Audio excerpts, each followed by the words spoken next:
Thank you so much for being with us. Welcome to this special talk of this 2022 Global Forest Summit.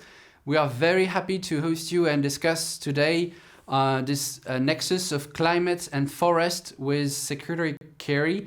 Mr. Kerry is now the Presidential Special Envoy for Climate of the US administration.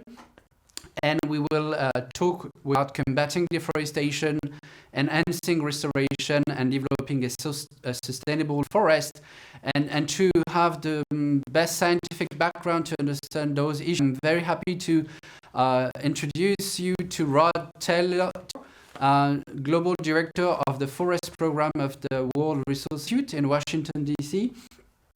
Rod, you're also a member of the Advisory Board of the Global Forest Summit, and we are very happy to host you in order to make you understand this nexus of climate and forest. Could you help us having the best understanding of it?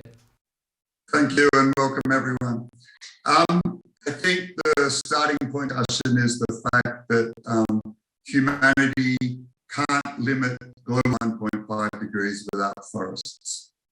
And over the last 20 years or so, forests have sequestered 3 gigatons of carbon dioxide per year emit on average. So that's a lot of carbon. So to keep that 1.5 degree goal alive, the world by 2030 will have to reduce its global emissions by 22 gigatons per year. Forests can deliver at least a third of that reduction. So for example, if we can bring deforestation rates down to near zero by 2030, we'll get 4 gigatons or more of emission reductions. And if we add to that restoring land, for example, if we could restore 260 million hectares of land, we would get another 3 gigatons of carbon removed from the air. And of course, beyond their role as a carbon sink, forests have important climate impacts on water, on how the evapotranspiration, and as well as that, beyond climate, we all know the importance of forests to biodiversity, avoiding the extinction crisis, and also to protecting the rights and cultural traditions of Indigenous people. Thankfully, COP26 delivered some pretty bold pledges on forests, but everyone is asking what's to stop these new pledges suffering the same fate as ones that have gone before, in that they won't be met. So what will make companies and governments feel accountable for this latest round of promises so that forests can play their part in preventing runaway climate change? Ideally, the governments and companies that made the pledges their own monitoring, reporting, and verification of their progress. But if they don't, others will need to hold their feet to the fire in those pledges independently. Either way, we will reliable data and transparency to achieve the accountability of those pledges. And at WRI, we're specialists in geospatial data. That's basically data that can be shown on maps. And it's particularly useful because it shows where forest cover is being lost and gained, and as a consequence, where forests are a source of emissions or are acting as carbon sinks. It also helps guide decisions what action needs to be taken where. So this is why we invest heavily in open source data. We run Global Forest Watch, and we're now setting up something called the Land and Carbon Lab so we can go beyond forests and monitor all land use changes. But the data is telling a worrying story. Tropical deforestation is still persistently high, consistently so for the last 20 years, and we estimate that the world lost 65 million hectares of primary tropical forest in the last 20 years. That's an area larger than France. Behind all this, 7 commodities are driving a lot of the expansion of agriculture into forests. And as well as that, things like industrial logging and mining, create new roads, which bring new settlers and other frontiers. That often leads to a process of slow degradation, enrichment, and eventual deforestation. Legality is a big problem. A recent report by Forest Trends estimated that 2/3 of forest clearing and illegal and logging is illegal. So there's lots of things we can do on the legal front. So the good news is that the spatial resolution and types of data is improving. For example, on global forests, we have new radar-based alerts, 10-meter resolution, based on radar on satellites, and they can work even as cloud cover.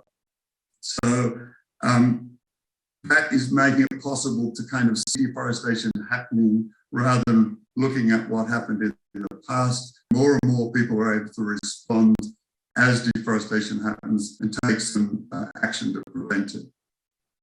So we at WRI maintain something called the Global Forest Review online. And this can be accessed by a Global Watch website. But we have a placeholder there for something called the Commit Tracker.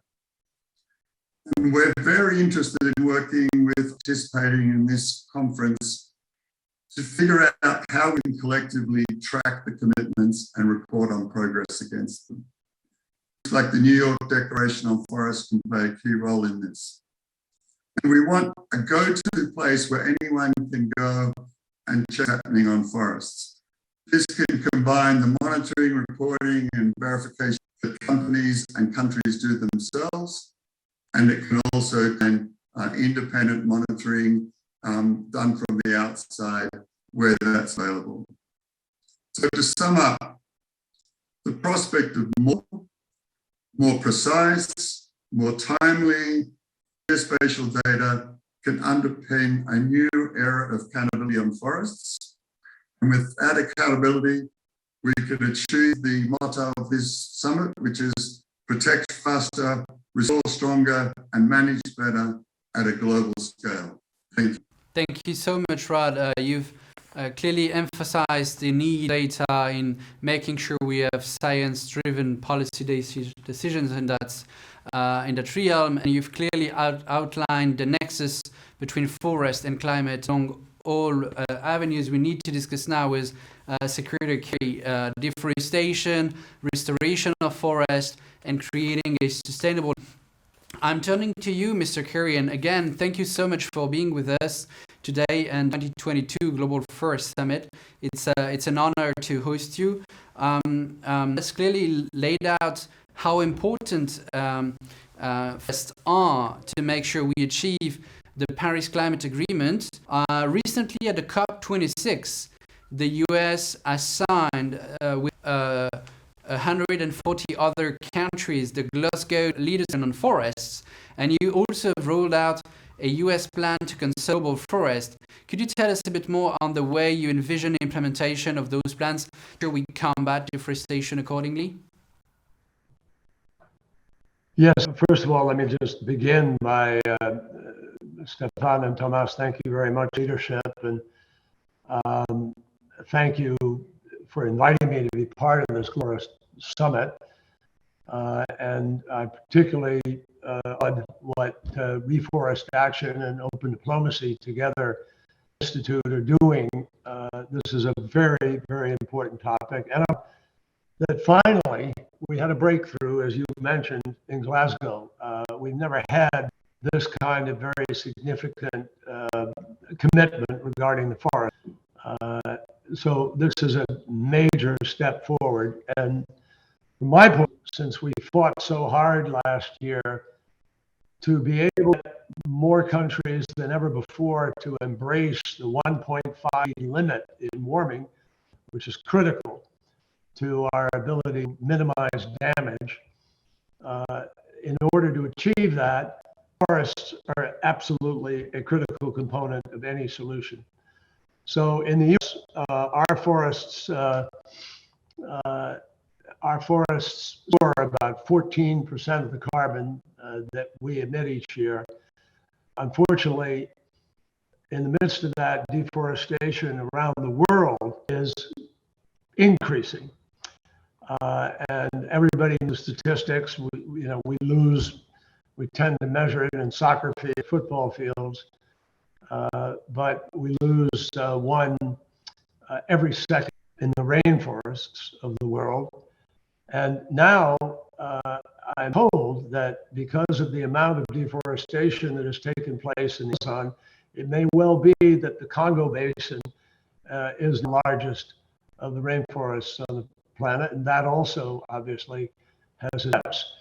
So what do we do about it? We have to dramatically, the United States believes, the Biden administration believes, we have to dramatically accelerate our efforts across the board, which means what Ross said about restore and protect and manage. There has to be a committed global effort with coordination among all region countries in order to dramatically increase our efforts. And we've made strides.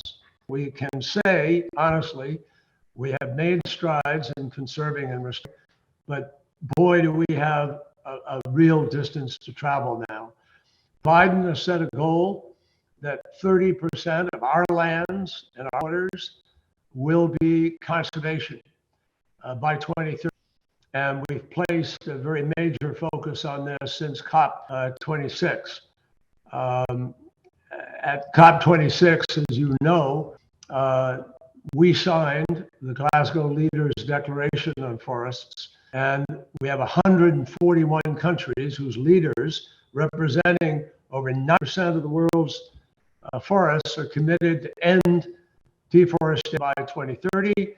And remarkably, Brazil, as we all know, special pledge to end it by 2028.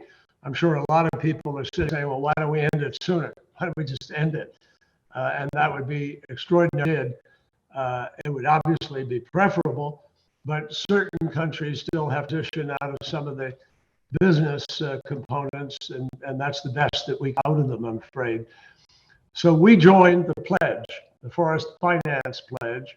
11 countries and the EU announced that we're actively going to put 12 billion for forest-related climate events over the next 4 years, which is a fair amount of money.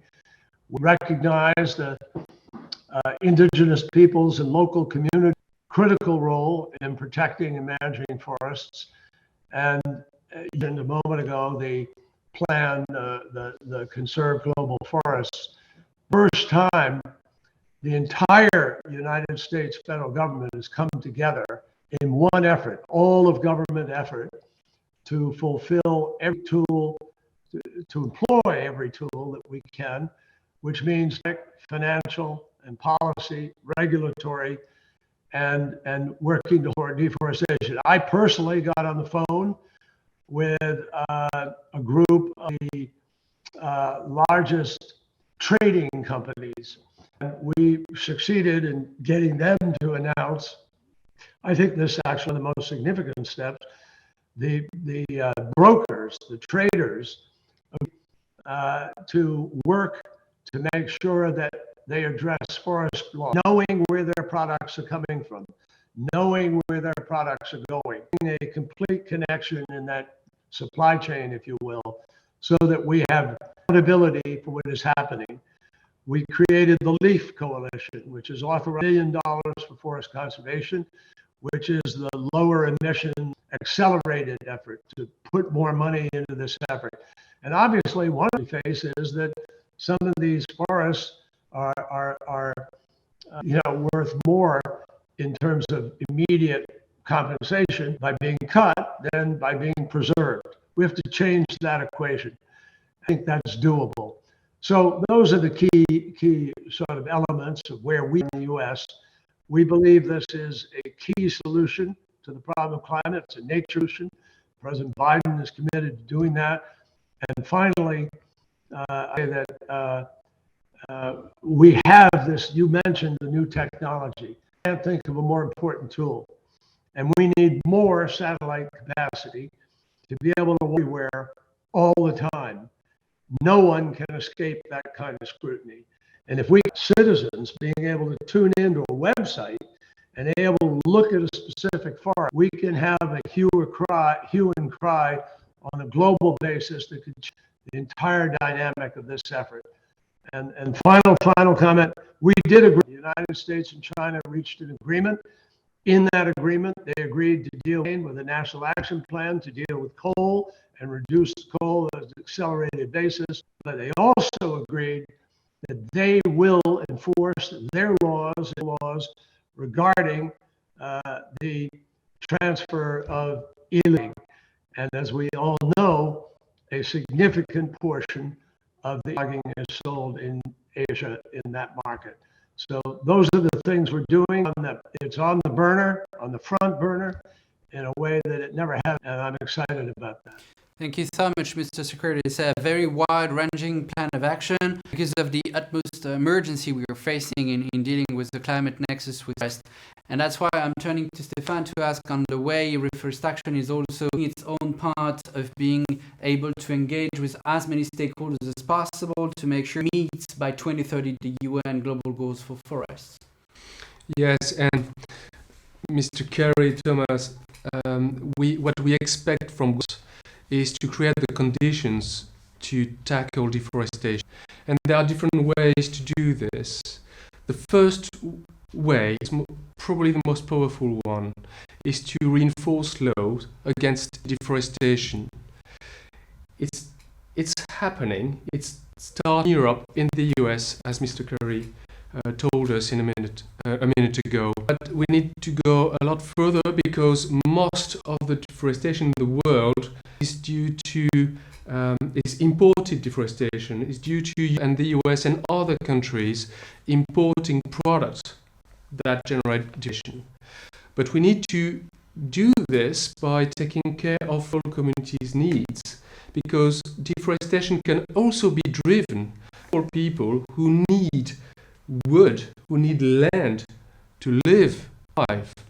So we have to be very careful into deforestation while keeping in mind the fact that people over there in the forest or nearby the forest in the Amazon or in Indonesia, they still have the opportunity to live a better way, and sometimes they rely on forests. The first aspect.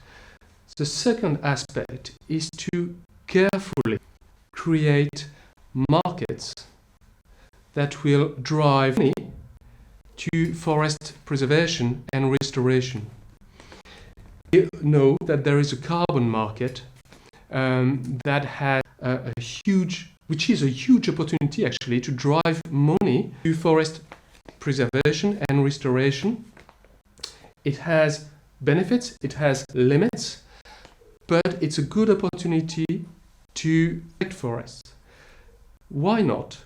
Carefully again, creating conditions to preserve biodiversity, to finance in a way water filtering, soil conservation, all the services the forests provide on a daily basis, and that we don't pay for it. So I think governments can help with these two aspects. But as Mr. Kerry said, we need to monitor, on a daily basis again, in real time, the progress we make on fighting deforestation or on restoring forests.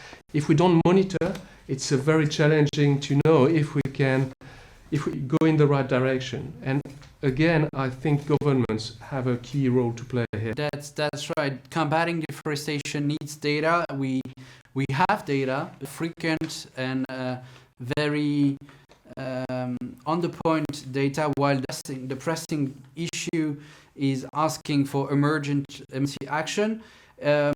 We always say protection first, conservation first, but the degradation of land that we have already made actually is visible on the ground. The impact of climate ecosystems is visible, and that's why restoration is now another issue. It's part also of our climate mitigation and adaptation policy. We are right in the beginning of the UN Decade of Ecosystems Restoration. I'm turning back to Secretary Kerry and asking how the US does at home and abroad in restoration efforts for forests. Well, thank you very much, Stéphane, and Thomas, thank you for your comments on that. Look, ending deforestation a part of the challenge, but we obviously have to restore forests, manage, and other ecosystems that are interconnected. I mean, these aren't disconnected entities, obviously. The IPCC report that came out a few weeks ago makes sure that the changing climate is already limiting some of our options, already pushing us to recognize there are very significant impacts for these and ecosystems all around the planet. It's not just a question of cutting down the tree. In the U.S., in last year, 41% of all Americans experienced a climate-related disaster. And you mentioned fires, wildfires in the U.S. burned over 7 million acres last year, roughly the size of Belgium as a whole. And then you have flooding. Flooding is a challenge. So not just coastlands, but inland as well. And we are prediction of some 26% increase in U.S. flooding in 2050. And that risk almost always disproportionately on marginalized communities. So restoring these ecosystems will help all communities be able to adapt to the impacts of the climate crisis. And healthy forests help prevent soil erosion. We have a massive level of soil erosion all around the planet. And the wind now, more intensive wind, blowing dust everywhere. But it denudes agricultural areas and forests itself for the restoration. It's a challenge to the restoration. So we've created partners among federal government agencies, the states, American tribes, NGOs, private landowners, and we exceeded, through this station, we have exceeded the 2020 bond challenge goal of 15 million hectares of U.S. forest land under restoration, with over 20 million hectares of forest land under restoration to date. So in the Pacific Northwest and Alaska, we are restoring forest areas after severe fires, and we're improving the biodiversity and economic opportunities. We're also supporting forest restoration efforts throughout the world. And we have a focus on enhancing mitigation and building resilience to the impacts of the climate crisis. One example, the State Department supported partners in both the Pacific and the Caribbean islands to restore forests with vulnerable ecosystems at the same time. So this takes a concerted, committed governance. You've got to have some resources. We combine efforts with philanthropies, local communities engaged. There are jobs to be created, but we have to create a whole new ethic in our societies all around the world. And some places, you know, they feel like they don't have time to think about this because there are matters of survival on the table for them. So getting deforestation into the Glasgow Agreement, getting it onto the table as a front and central issue, big leap forward for all of us. And I'm convinced with the Billion Trees efforts and the other efforts that are out there, there are a lot of countries now planting trees and becoming far more forest preservation, forest management oriented. And so I think we're in the right course. But we simply have to create greater value for saving the forests rather than cutting them down. It sounds like we are on the right course for policy decisions, but it needs delivery on the ground. And that's why I'm turning back to Stéphane, because Stéphane is an entrepreneur of reforestation and making sure restoration of forests is of the highest quality and best practices possible. You're I would say leading and paving the way there. For you often say you're trying to make sure that there is a generation of reforestation entrepreneurs raising. How do you ensure this is happening? Yeah, you know, Mr. Kerry told us that there is a bone challenge that aims at restoring 350 hectares by 2030.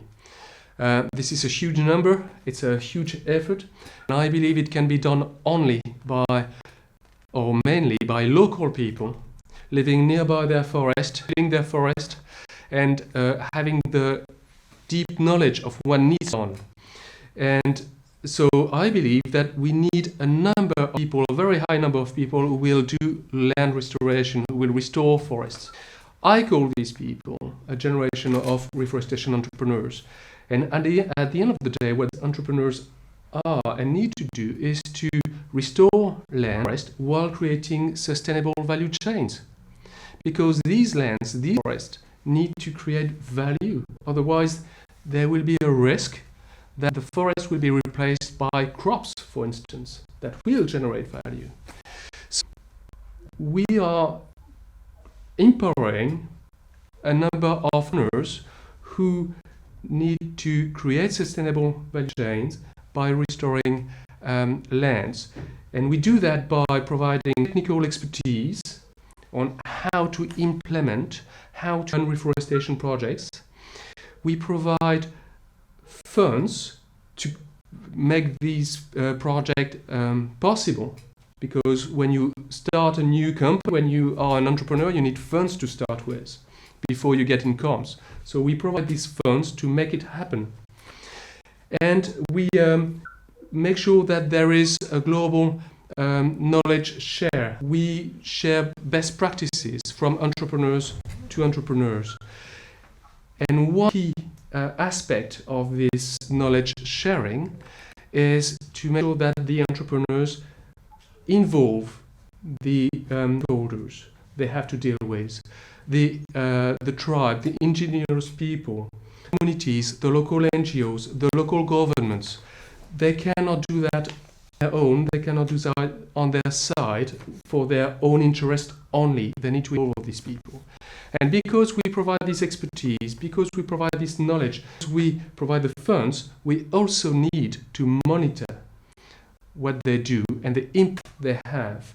So we, at Reforest'Action, we develop a land restoration system platform where we measure using satellite data, using on-site audits, measure impact on climate, on carbon storage, on biodiversity, on soil, on water, on living conditions, on news for local populations.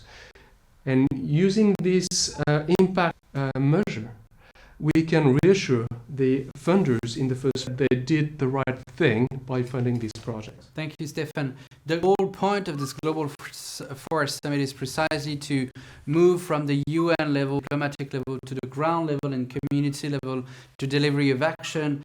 And this is connecting the dots. It's all about changing the paradigm of economy.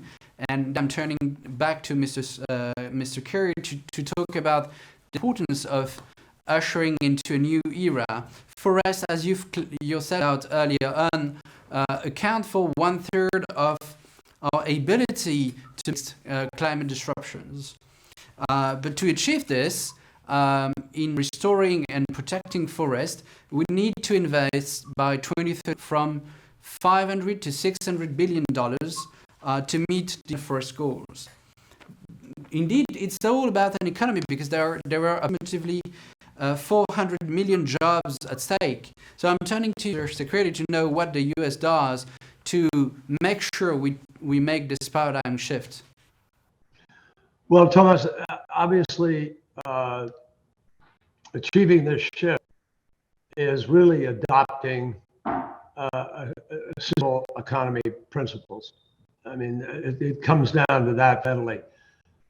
We don't do things sustainably today, not in very many places do. And I don't think there's a country in the world that is living sustainably. Maybe Bhutan or small nations, but very, very few. So I mentioned earlier, I said earlier that you have cases where forest is obviously worth more cut than anything. We have to change that. And governments can change that with regulations, they can change policy, they can change it with enforcement. There are plenty of ways for us to spend and shift the valuation, shift our own personal valuation, as well as the monetary valuation within the marketplace. So to really do that, I mean, this shift is contained, it's a core component of the plan to conserve global forests. What we need to do is work together, governments, other partners, catalyze private sector investment, finance, and that can begin to shift the valuation here. We need sustained production, climate smart communities and commodities, services, and accountability. Accountability is a big deal. We talked earlier about the satellite thing. I'm telling you, when you can see instantaneously from one day to the next whether or not a whole slew, an entire span of football fields is gone from a particular forest, you know where to police, you know where to send the enforcers, you know what government message. And that is totally different from where we've been historically. So we need sustained production, climate, as I said, climate smart commodities, which means knowing where they're coming from, knowing where they're going, having from first location, first cut to where they wind up being sold. You have to be able to track the whole chain. That's a radical change, and it involves everyone. We need that source commodities and materials to ensure that they're going to do it without deforestation, and they have to use best practice. And consumers need to demand the same. One of the things you guys can do, obviously, with your initiatives, are kind of create the green stamp of approval. That products, we have to know where they came from, where they're going, and for what purpose. We need companies to ensure that they're going to do these things without station. We need finance institutions, both and private, multilateral, also the multilateral development banks, invest in large-scale solutions, and also in the local actions necessary to have accountability. And they have to stop, this is very important, they have to stop financing activities which anybody can likely know is going to drive deforestation. We need to have companies that are going to construct buildings and develop infrastructure that use low emissions or lower emission, nature-based materials for which we are accountable and which are punishable, which are taken in a sustainable manner. And governments to create the environment within which they facilitate this shift. It's not going to happen automatically. The market can drive a lot of it, but government oversight is going to take corporate responsibility. The sustainable development goals of the United Nations are a clear roadmap for this. And what we have to do is get more people to be aware of them and to follow them. Our hope, I'll just end by saying to you that our hope is to do all of what I just talked about. Invest in alternative economic activities for indigenous populations so they can work in a different way. Don't have to feel the only thing they can do to survive is go cut out a virgin forest. I mean, a lot of this is just macroeconomics that we have ignored because we don't step in and provide the incentives that could change. So all of this is doable. It's a human created problem. It's subject to a human solution. And we just have to demand more of each other, and particularly of the people in the supply chain kinds of products. Mr. Secretary, thank you. You've clearly outlined the roadmap ahead of us, and we just need to deliver. But still, you've mentioned the different opportunities that will emerge along this road. If I'm just taking one figure that does, is that in the restoration field, if you invest $1 in restoration forest, then you can generate more than $30 of value. And this is what we need to envision as a paradigm shift in the economy of nature. This is what you call, Stéphane, a circular bioeconomy. Could you a bit more on what it does mean and what you aim at achieving with this kind? Yeah, thank you, Thomas. The circular bioeconomy is an economy based on biodiversity and circular, as opposed to an economy, a linear economy based on fossil fuel. And as I said earlier, reforestation, restoring forest, is a good opportunity to create sustainable value chains. And I've said as well that we need this generation of reforestation entrepreneurs who create chains by restoring land. At the end of the day, we need people who create value, restore land at the same time. And this is what circular bioeconomy is all about. Now, we need this circular bioeconomy to go mainstream. It needs to go mainstream to the linear fossil fuel economy.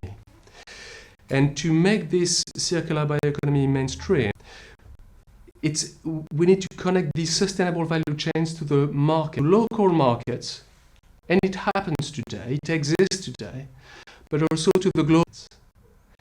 And to connect to the global markets, connect this on-site, from the Amazon, from Southeast Asia, for instance, the forest-supported veins, to corporates in the world, to big. And this is exactly what we do in India, for instance, where we have value chain, for instance, on cotton, on silk, on cashmere.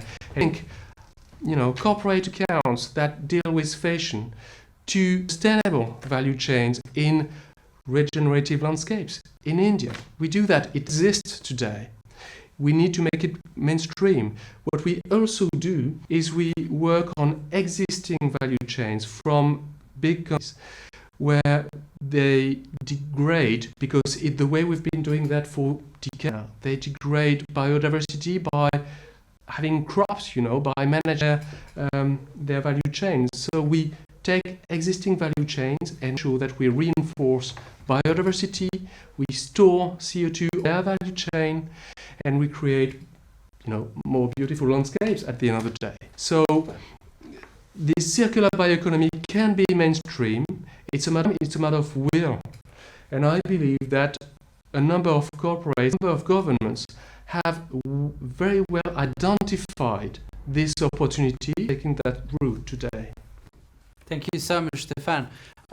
This is up because the next session, and I'm thanking Mr. Secretary for having as clear as this to enable us to understand the US leadership in protection, restoration, and sustainable management as a key response to the climate crisis. I'm talking about this because this year also marks the 30th anniversary of the Rio Conventions, the three main UN conventions, the UN Convention on Climate, Biodiversity and Diversification, and those conventions have clearly set the principles 30 years ago of this more sustainable economy. That's kind of what we will be discussing next, and we will see each other in a very short time to keep discussing this issue. Thank you so much.